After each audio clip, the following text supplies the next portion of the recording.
All right, welcome. Thank you for attending our first concurrent session group with today's Talent Pipeline and Workforce Recovery Strategy Summit. This session, if you are planning to be in the BBB, Breaking the Broadband Barrier, in the right place. If you were looking for the incumbent workforce, that's a different session. So just check out your agenda and click on the other link. Today's session is being led by Jen Gregory. She's the Executive Director of the Southern Tier 8 Regional Board. Also, Shane Butler, he's the Director of Planning with the Chenango County Department of Planning and Development. We all work together a lot on economic development initiatives for Chenango County, for the Southern Tier. We always, Shane and myself tend to keep a focus on Chenango County, but we also understand the importance of doing things as a group. And so working with our Southern Tier partners is very, very important. And the Southern Tier 8 Regional Board is one of the ways that we do that. So this topic is very important. We've been talking about it for over a year now about the issues with broadband in Chenango County, trying to fill some of the gaps, trying to get broadband to everybody with between telecommuting, telehealth, and school. This is just such an important topic. So there will be time for Q&A. It's probably going to be a smallish group though, so we'll have time for you to either unmute yourself and ask a question or put it in the chat, and we'll get to you when we get to that point. But I will go ahead and pass it over to our speakers. Thank you so much, Shane and Jen. Thank you, Carrie. So for those that don't know me, again, my name is Shane Butler. I've been working for the Department of Planning and Development for the last 12 years. I've been the director for the last 3, and joining me today is Jen Gregory. She's the Executive Director of Southern Tier 8 Regional Board. She's been with that organization for about 16 years and the Executive Director for the last 4. So just to kind of start off and get everybody on the same page, so what is broadband?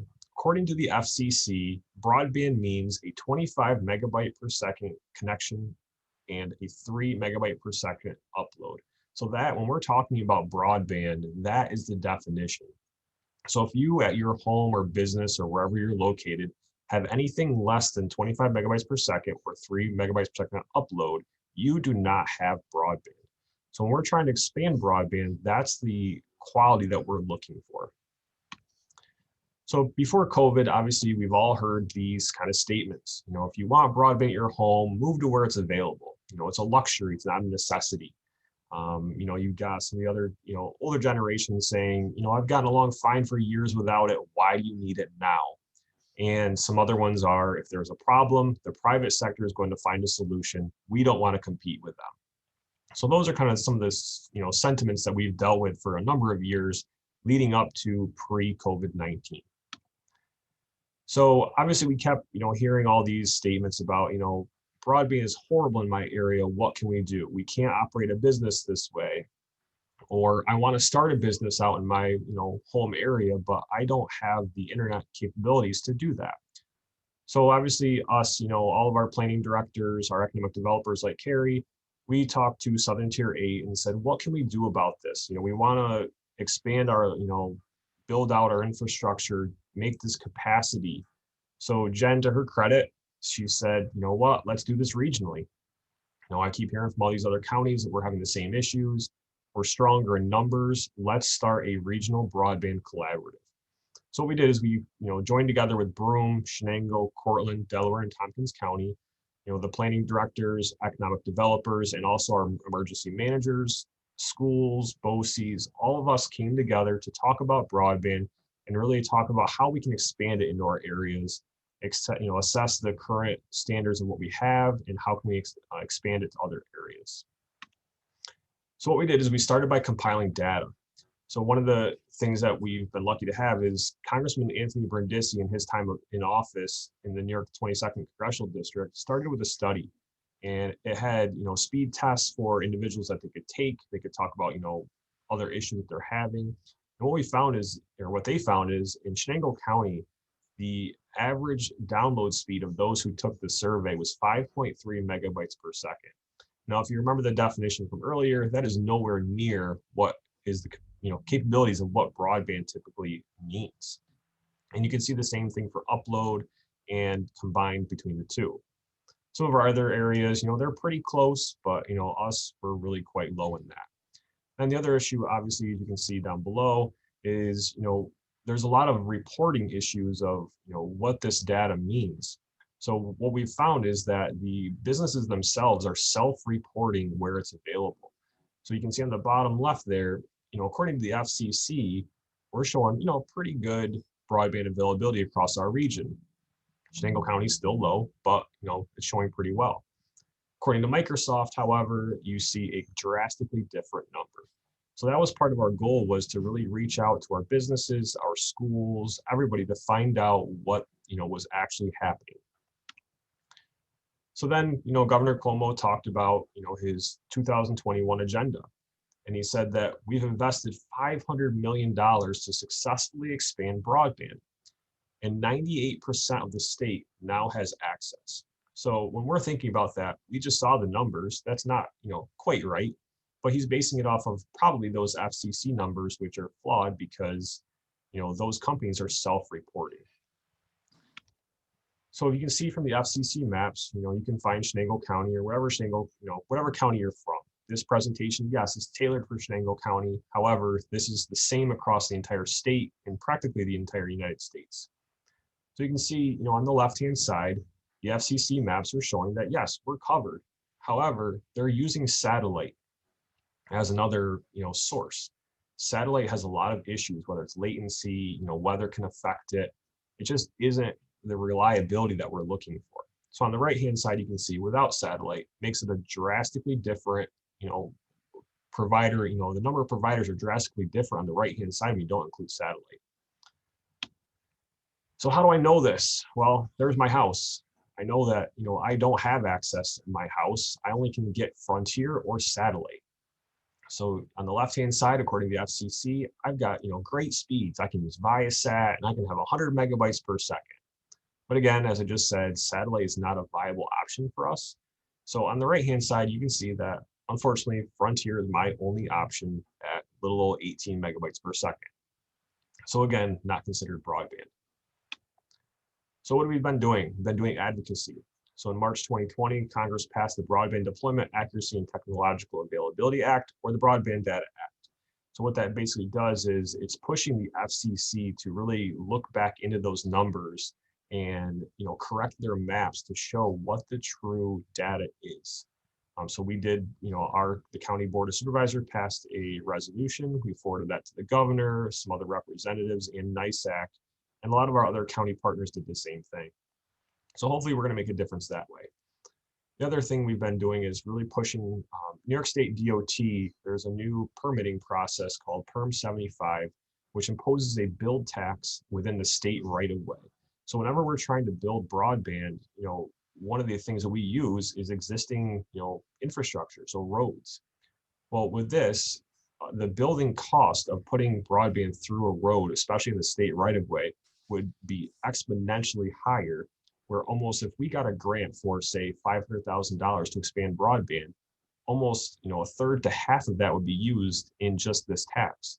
So that really limits us on what we can do with that money that we're getting from grants. So we're really pushing to try and get that exempt for municipalities, not-for-profits, so that we can really build out into those more rural areas. Education, we've done a lot of presentations. We had Bob Knight, the Executive VP and COO of Harrison Edwards, who did a presentation about broadband on March 2nd. We've been meeting with school districts, municipalities, and the general public, such as yourselves. Presentations to NISAC, which is the New York State Association of Counties, and other county leaders and others, again, like yourselves, business leaders. We're just trying to push, the information out there so that you understand, what we're doing and the problems that we're facing. So this is kind of a diagram showing where we've been and where we're going. So you can see April 2020, we really started pushing due to COVID, this, accessibility, reliability, this issue that we're having. July 2020, we started the regional collaborative. September to October 2020, we started doing workshops. We also met with USDA for Reconnect funding. This really was not viable specifically for our county because of some other financial considerations. January, February 2021, we sent a letter to Governor Cuomo and the FCC trying to get those maps corrected. Commerce Chenango, they applied for an Overcome grant. Unfortunately, we were not funded for that. We're still working on other grant applications, but for that one specifically, we weren't funded. In May 2021, the Community Development Block Grants, they talked about, there's a new grant application out there right now that we're currently working on. This would fund potentially $1 or $2 million for expansion in our county. Other communities can't apply for that. It's a first come, first served grant. So we're trying to push as fast as we can to get that grant application in to expand it into our area. And then in addition, Southern Tier 8 through our regional broadband collaborative just started a crowdsourcing website. Jen is going to go into that a little bit more later, but that's May 2021 is when we're going to really push on that, get that going. And what are we looking at in the future? Well, hopefully we get that CDBG grant awarded. That'd be awesome if we could. And potentially other funding applications, through Southern Tier 8, through our own county, Commerce Chenango. We're all trying to find applications to apply for to really expand this as quickly as possible. And hopefully more, we'll see.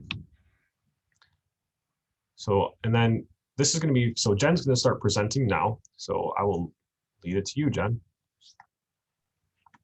Thank you, Shane.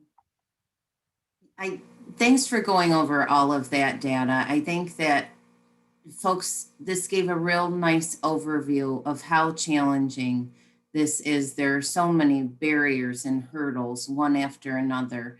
It's not just a matter of applying for a grant and building the infrastructure, unfortunately. And you could see from the data from Brindisi's report, Chenango really has some work ahead of them, and Shane and Carrie have really stepped up for that. It's added quite a bit to their day. So I'm very appreciative of their support. I really hope it helps your community out. Shane is the chair for this committee.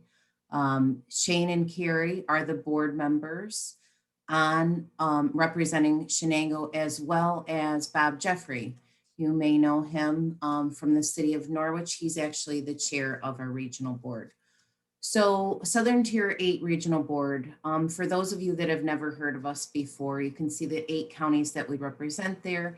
And we are the local partner for the Appalachian Regional Commission and U.S. Commerce Economic Development Administration for federal investments across the 8 counties. So we assist the county planning departments and economic development leaders with cross-border community economic development and community development challenges. So this community development challenge that Shane mentioned, the current one is, Shane, would you flip to the next slide? Thank you. So this is the internet connection that we're all trying to achieve. And as planners, we had to assess this challenge and see where the lack of internet service is, hence the need for the survey.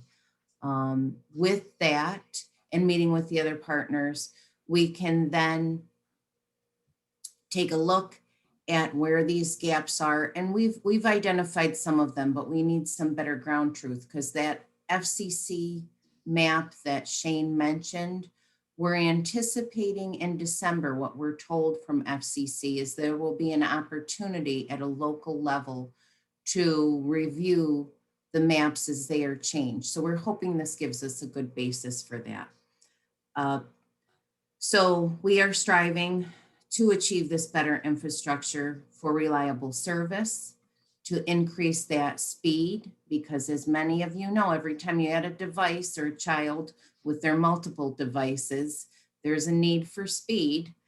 And also to recognize and help with that advocacy report support, to recognize at the state and the local level that satellite is not adequate for today's use nor tomorrow's. Therefore, we're gathering this baseline data and bringing together the people that can raise awareness, map out the solutions, and seek the funding for a better infrastructure. So as Shane mentioned, he's already started on funding for this and hopefully will be awarded. And without these good maps, it makes it difficult to show folks where the needs are and the urgency to provide better service. So with your help, we're hoping we can build a better base map and monitor progress throughout the years. So we just launched this Better Connection survey. So when you go to the site, you will see that logo. And why would one add the information to this site? One, to have your voice heard. Do you have adequate service? If you're fortunate enough to have internet service, does the speed match your needs? And does it match your contract that you're paying for? So on there, there's a speed test. Run that from your house and you'll be able to check that out. If you think you pay too much for your current service, you can add your comments there for the cost. This is the opportunity for you to express your frustration as well. So how will we use this when folks enter this data? We'll show our local and state and federal representatives the geographic areas that still lack the adequate internet service to raise awareness and apply for additional investment. Two, we're also meeting with internet service providers, and we can show them a map of opportunity for them to expand their infrastructure. Three, this will provide you with local insight of where we're going. And four, as we mentioned, provide the local leaders with information to correct and verify the FCC maps as we're anticipating in December or January. So when you log on to betterconnection.org, you'll see a few screens on the next slide. Thank you, Shane. You can see here I've condensed this, so these will be the different steps you go through. So you can rate your thoughts about your speed, if you feel this is adequate, or if you're struggling, or really that it doesn't well exist. The second will take you to the purpose. So you can tell us how your family uses the internet. Is it for that remote learning? Is it for work? Is it for socializing? Are you trying to start a new business, but you can't because you're limited with the access issue? Then your location. If you're comfortable entering your address, that would be most helpful. We realize some folks may not be comfortable sharing that information at this time, so none of these fields are required. It's your comfort level, what you would like to enter. But know the more information we have, the better chance we'll have to address some of these barriers. Also, is your cost too high? So do you have an affordability issue? You know, the intent is to keep this up as long as we need to. And as we encourage more internet service providers to invest in the area, hopefully that will increase competition and lower the cost for everyone. And I don't know anyone else that's asking about cost in a concise way like this that will be mapped of the area. This will give us an opportunity to say as well, boy, are we in line with others that are paying, or does our area, do our consumers and our residents pay too much for that service? Then you can run a speed test from that, and that will show you as it moves along. It will give you your speed. I encourage you to check that with your monthly bill to see if that's in alignment with such.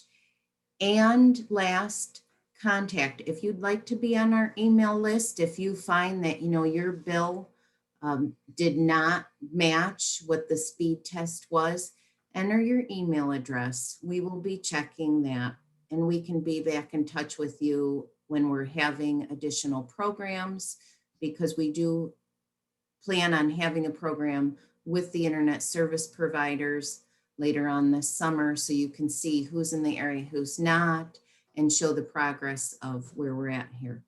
So I encourage you to sign up, of course, for that contact. So if you don't have access to log on, we will be adding a map of public access points, as well as having hard copies available in the county offices at the county office building in Commerce Chenango. So give us a call at Commerce Chenango or the county planning department or myself if you are struggling with that. And that last link at the bottom there, you can log on to our website, and that keeps things posted. The FCC mapping, the Perm 75 that Shane discussed. We have some write-ups there. That page is dedicated to discuss where we're moving forward with these pursuits. So feel free to check that out. And that's what I had for that I wanted to share with you this morning. So as Carrie mentioned, we are open for questions and discussion. Thank you so much, Jen and Shane. It's a lot to understand, and you do a great job. Like you've done this before, you do a great job going over what the issues are, and thanks, Shane, for the understanding what broadband is and what some of those issues are.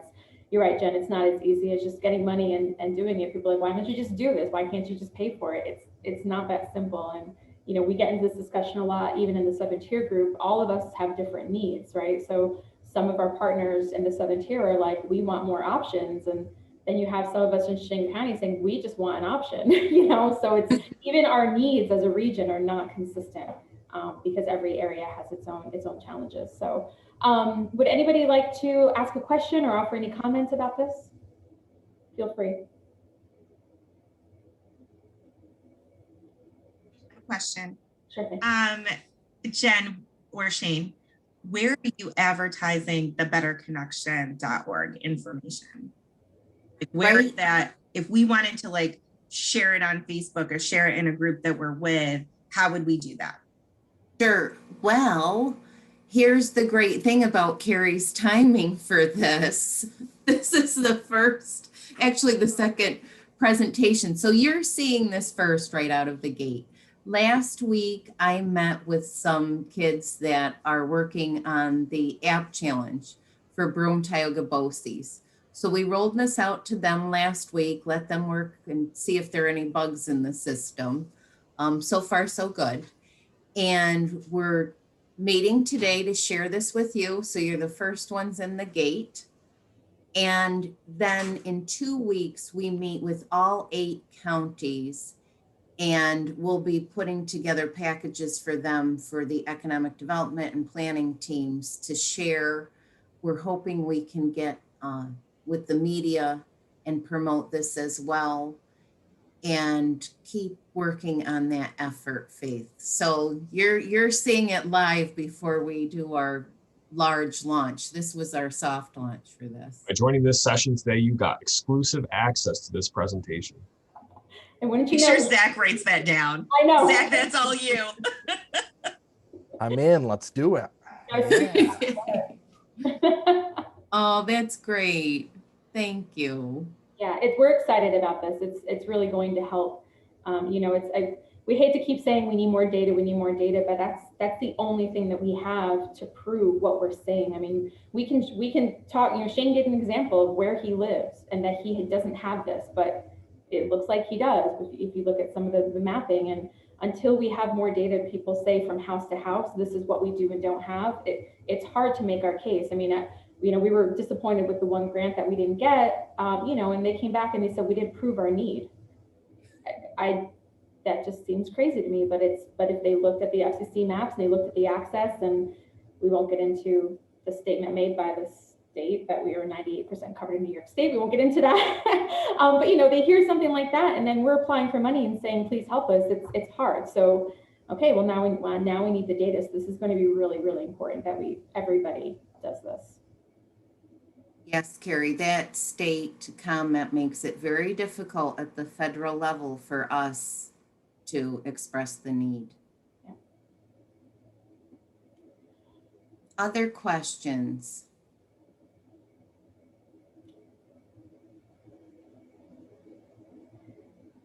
Zach, you look like you want to say something.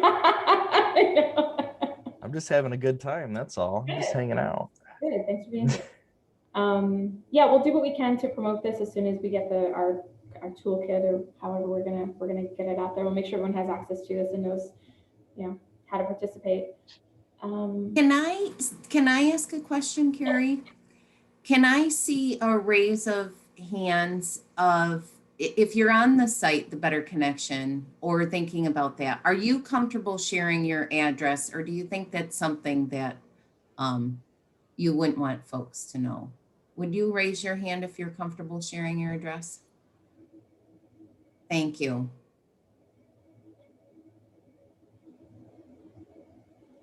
Oh, I tried to do the little emoji hand raise thing, but oh,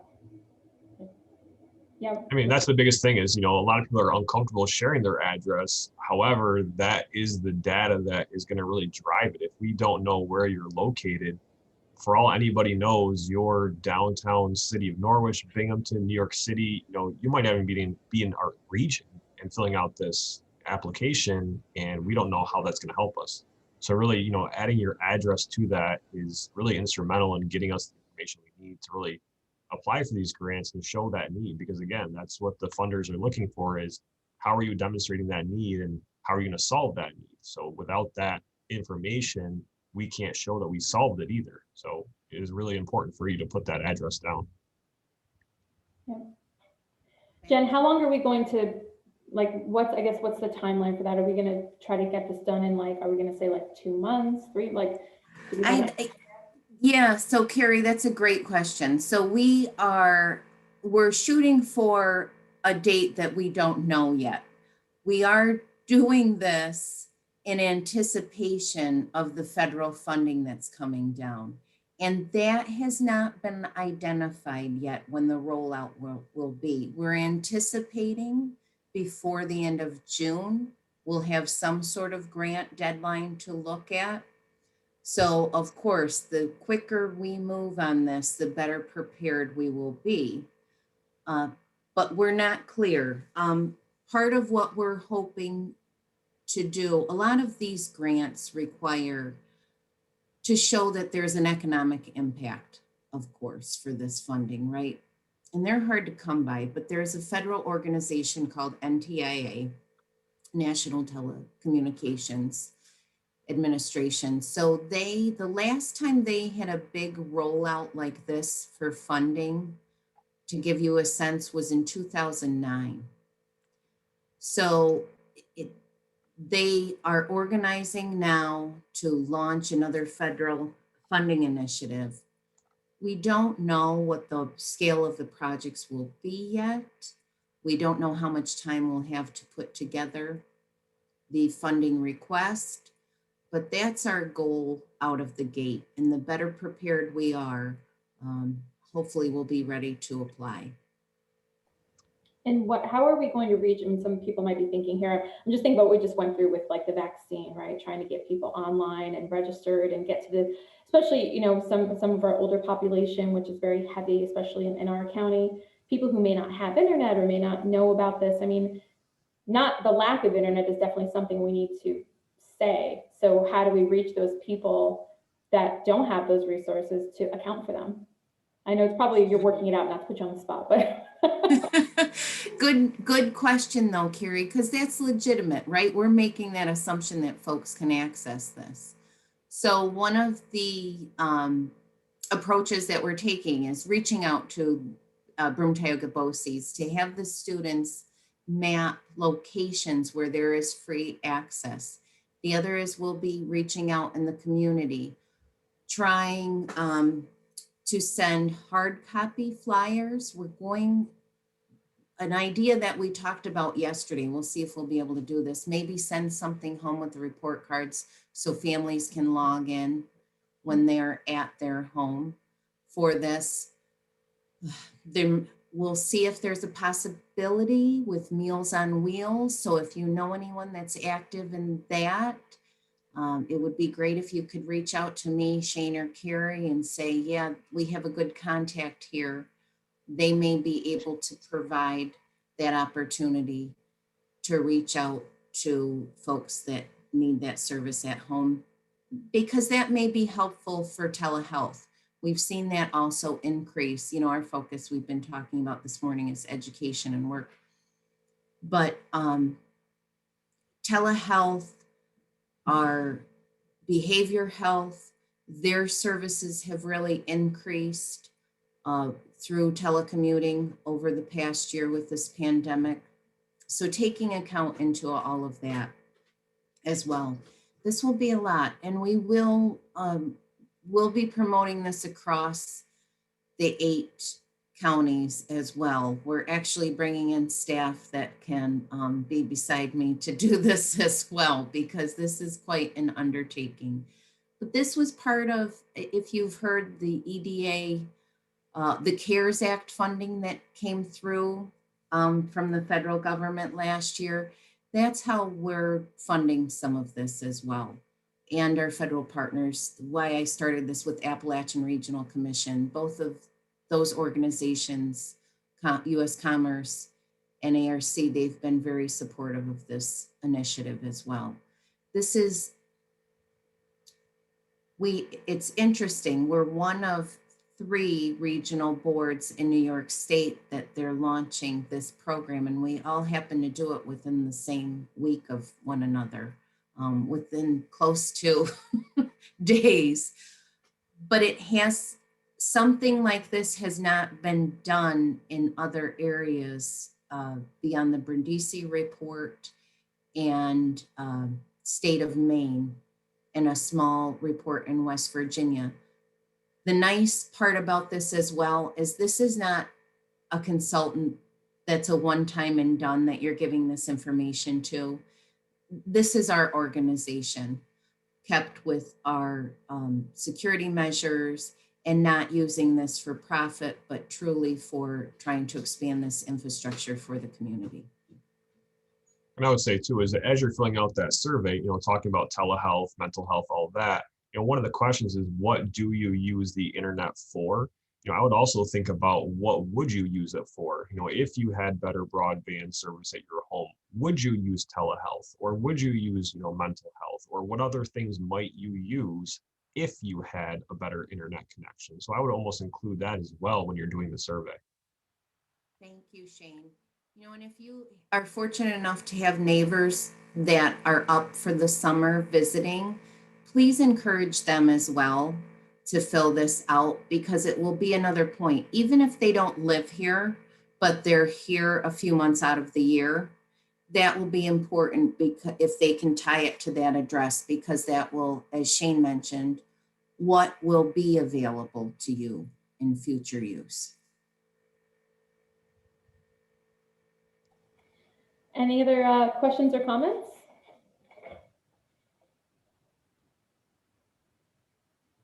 So we will, this session will be recorded and will be shared out later along with the rest of them. And we'll be providing Shane and Jen's contact information later as well. So if you have any questions, you can reach out to any of us. We're all part of the group, but the brains behind it are Shane and Jen. So I'll defer to them.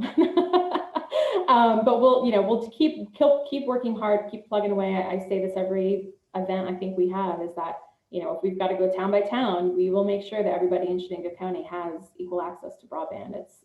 It's vital to our future, and everything from economic development to attracting businesses, attracting people, exactly what we're talking about today. This is a huge barrier to talent attraction and retention. I mean, it's, me as an economic developer talking to a company about coming here, I have to be careful about which communities. I'm like, well, here's some great spots, but guess what? You may not have internet.